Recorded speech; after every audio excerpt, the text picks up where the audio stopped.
Good morning students. Today we are going to do properties of water.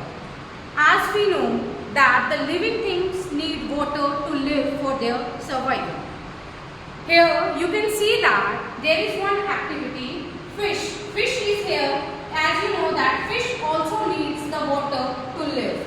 And second one is boat. Do you know that boat needs the water or no? No.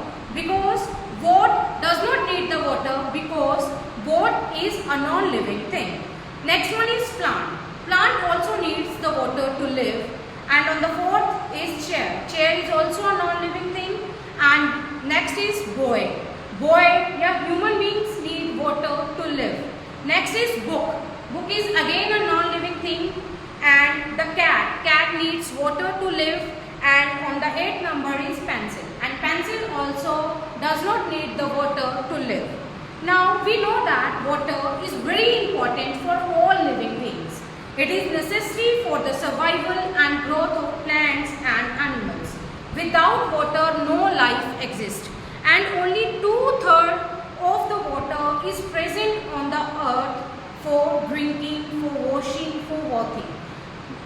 Rest of the water is of no use. That water is salty and we can't use that water. And that which water we use that are found in ponds, lakes, oceans, rivers and seas. Now we will discuss the properties of water. Students, you have read in the previous chapter the states of matter. In that we have read water is a liquid. In that we have read water is a liquid. In this chapter, we will discuss the properties of water.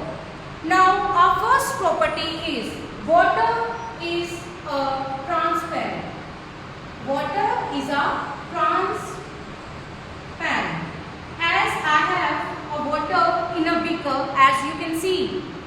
Now, you can see I think so, in this we can see that the light is going through the beaker. So, water is a transparent. Water is clear. All the light passes through this water. What is the meaning of transparent? Transparent is that thing through which all the light passes through that thing. So water is transparent. Second is water is colorless. As you can see that water has no color. Water has no color. And the third one is that water is tasteless. If we taste the water, it does not give us any taste. Water is tasteless liquid.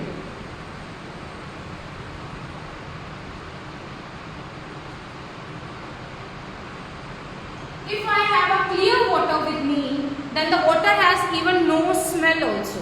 If I have clear water, as you can see this water is clear, and if I smell it, then it will have no smell. So water does not have any smell. Clear water has no smell.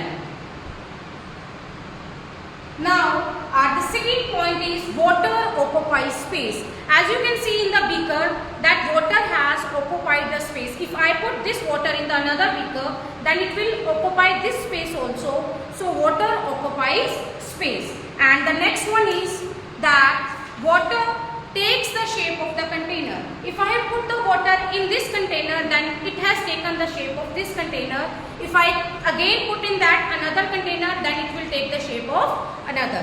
So in this figures also you can see that there is one jar, there is one bottle, there is one spherical sphere and jug and even the big container. So wherever we keep the water, water will take that shape. So water has no definite shape, but water has definite volume. This we have read in the previous chapter that the water has definite volume. उसकी मात्रा कभी भी कम नहीं होती. Water remains the same. Content, that volume remains the same. But what changes is that the shape. If we put that water in any another container, that will take the shape of that container, but the volume will remain the same. And the next, I am writing here the third property, that water occupies space.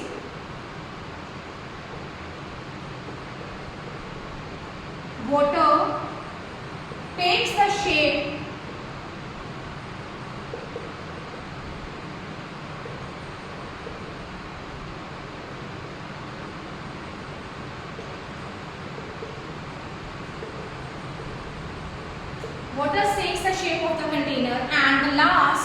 property in your book is water exists in three different forms, that is solid, liquid and gas.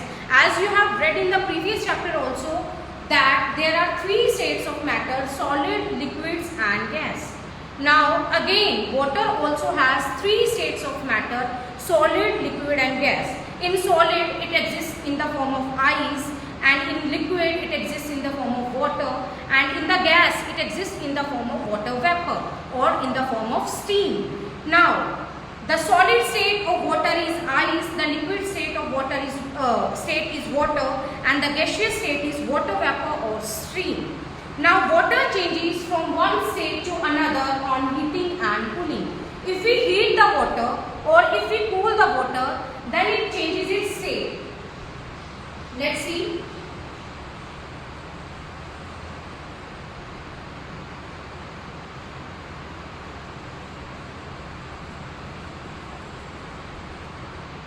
On heating, when we heat the water, on heating,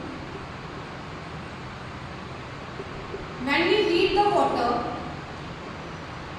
it changes into vapors. जब हम पानी को गर्म करते हैं, as you see, when your mom heats the water, then it changes into water vapors or steam. It changes into steam. But if I cool these vapors, if we keep the plate on the container, then on cooling, on heating, it changes into vapors. But if we cool it, if I cool it, then it changes back. Vapors changes back into water.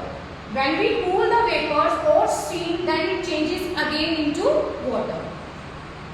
This is the reverse process. Now if I cool, if I like solid changes into liquid. If we heat the water,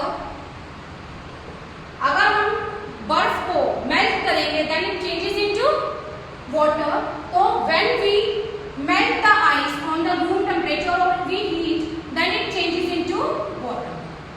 But if we cool the water, अगर हम पानी को ठंडा करें तो then again it changes into ice. So if we cool the water, then it again changes into ice. So here we have read that on heating and cooling, the water changes from one state to another. And you will do this exercise for revision at your home, and we will discuss it later in the further class.